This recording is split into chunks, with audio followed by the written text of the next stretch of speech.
Hey, it's Jabbo. Welcome to BrickTsar. It's time for another Lego haul. Now, again, I'm always saying I'm into the vintage Lego, but I buy as much new Lego as the next guy. So we got a package.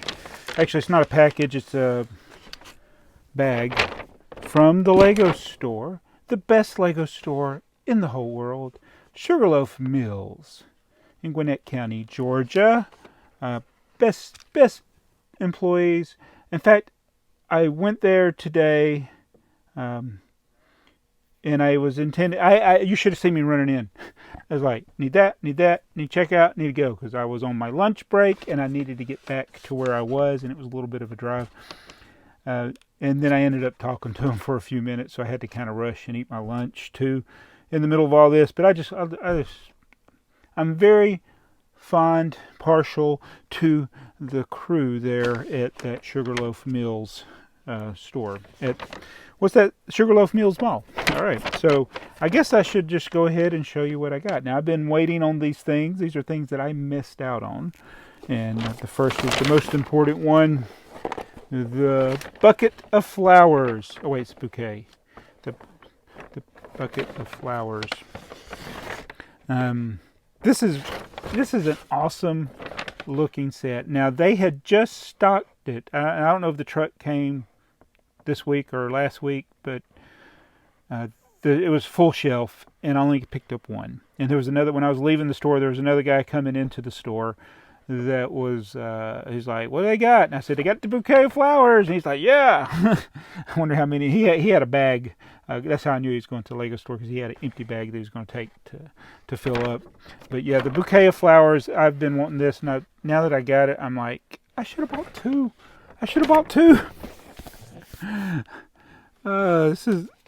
This is one of those.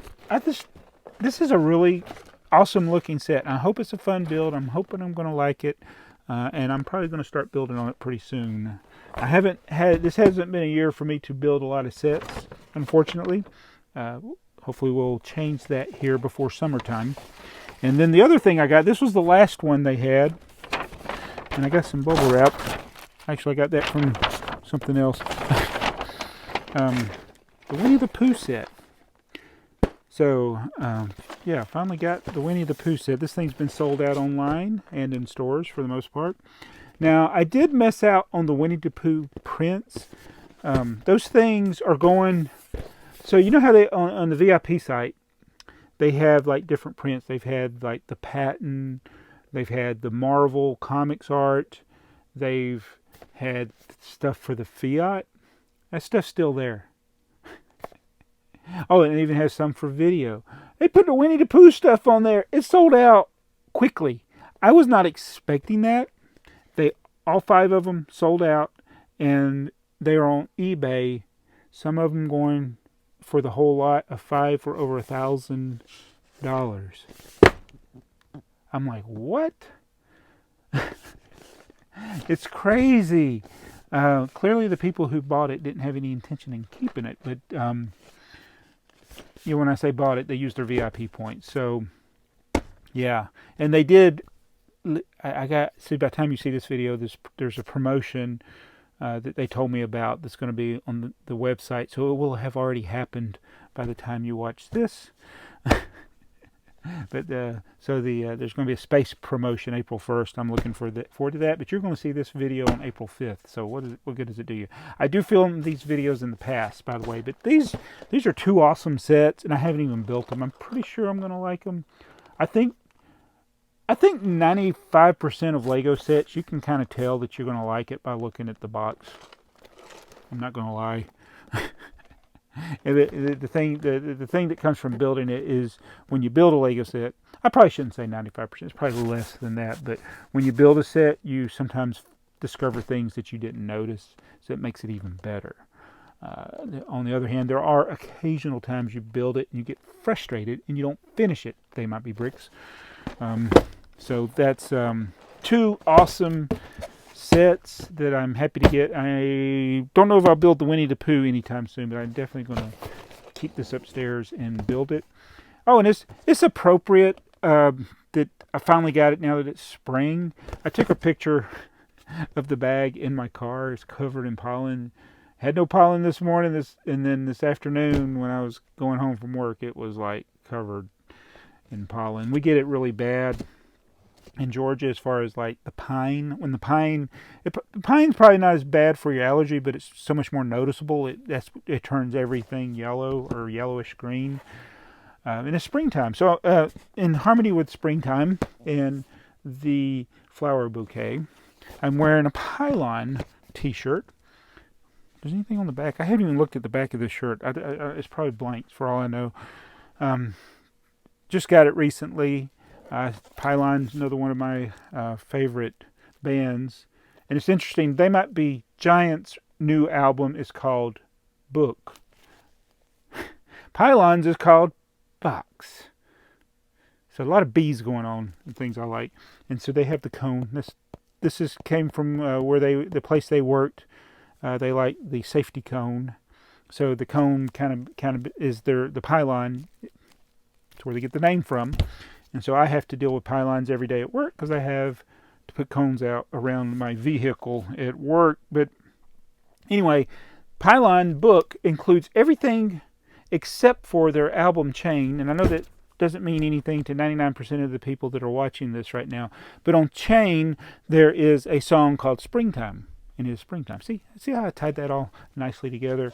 And it's a weird thing. And this is probably something that doesn't mean anything to most of you, but another band that I like called Kraftwerk, they tend to not acknowledge their first two albums for some reason. It's like they start with Ralph and Florian, but Kraftwerk 1 and Kraftwerk 2, they don't tend to acknowledge that. And I don't know why that is. And it's like, for some reason, I don't know if it's because with Pylon, if their other album Chain was under a different record label, is maybe why it's not included in this CD box. Yeah. So do you have a band that you like and they do a compilation like this, a collector's item like this, but they leave out something that you actually like?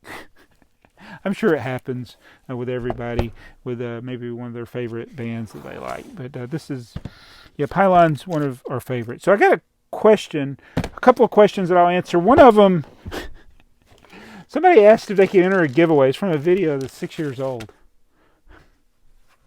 You got a TARDIS or a phone booth or a DeLorean? Maybe you can enter the giveaway. The video is 6 years old. And it's like, sometimes I think, do I just unlist those videos? But then I wouldn't get the joy of seeing a comment like that. So, I'm thinking I'm going to leave the video up because this video was 6 years ago. And I don't do giveaway. How many years has it been since I did giveaway? I don't want to lose my channel. Again, I think a lot of people that do giveaways, if you do them the right way, it's completely fine. But you got to be careful. If you do them the wrong way, you can lose your channel, which I almost found out. So I always say it. The thing that you can't do with a YouTube giveaway is require somebody to subscribe or follow. And I think a lot of giveaways, that's what is included. It should be, say, hey, why don't you subscribe? But giveaways have to be where they don't manipulate the metrics of subscriptions and likes. And people, it's in the terms of service. It's clear as everything. So that's why I don't do giveaways, because I had done them and I had used Gleam to keep track of it, and I gave bonus things. It's like it wasn't a requirement. All you had to do is have an email to enter the giveaway, some way of contacting you. It's reasonable. Doesn't cost money. And if you went to the Gleam site, you could actually get more entries for doing those things, like watching a video or subscribing or following on Instagram or Facebook. Almost lost my channel. So never going to do that. Got rid of Gleam. Haven't done a giveaway since. Probably should do something else. If I ever decide to do giveaways, it'd be like, hey, do you want this? Here. I like those kind of giveaways better. But anyway, another question I got, why am I holding this, is David Wilkie asked, what's your most expensive instruction manual? I did the whole set of videos going through the instructions, and I still got more to do with that. This is my most expensive instruction manual as far as it's the most I ever paid for one. Set 6862, the M-Tron Super Model building instructions. You could have got this two ways. It came in a 3-pack of sets, or you mailed off to get it. And if I had that TARDIS or phone booth or DeLorean, instead of going back and entering BrickTsar's giveaway, I would go back and take advantage of things that I missed out on. Of course, which one do you decide? Do you go back and like change your whole life, or you go back and buy a Lego instruction manual for $1? Well, it doesn't make any sense. I guess there's a lot more important things you could do with a time machine, but it's a philosophical question, because time travel is impossible. It doesn't exist. It never will. But I enjoy time travel movies just as much as the next person, even though intellectually I know it's not possible. Challenge me on that. Somebody will say, yes, it is. No, it's not. It's like the paradoxes, the mathematical paradoxes. Like, you'll watch a Vsauce video and they talk about mathematical paradoxes, but they were talking about the if you take this box and cut it in half, and then cut it in half again, and then cut it in half again, and then cut it in half again, and then stack those slices, what will be on the top. And it's like, you can only cut things so many times. First of all, there's the time that it takes to do it, but then you got the Bricklink, and they actually do talk about that in the Vsauce video. There's a minimum distance that can something be sliced. And why am I talking about this? It's also a minimum time, and the minimum time is the amount of time it takes light to travel the Planck length. And so the whole point of that is that you can have thought experiments or paradoxes that you think about, that going back in time and killing your grandfather and you don't ever exist, so you couldn't go back in time. Those paradoxes don't mean anything because they can't happen. And it's the same with some of these other mathematical things. You can show something mathematically, that you can have an infinite number of slices in a finite number. Like, this is finite. You can slice it an infinite number of times mathematically, but you cannot do that physically. So, yeah. But this is still the most expensive instruction manual, and I just gave you way too much information. I may have some that actually might be worth more now. Depends. I don't know. Some of the old UCS sets, it's possible. The Statue of Liberty, the Death Star 2, that one's pretty big manual. It's pretty expensive. Darth Maul's expensive, but I don't think their order is expensive as this one was. Yeah, we're talking 3 digits. So, anyway, thanks for watching this video. Hopefully this was short. And I'll be back tomorrow in a different t-shirt. Enjoy springtime.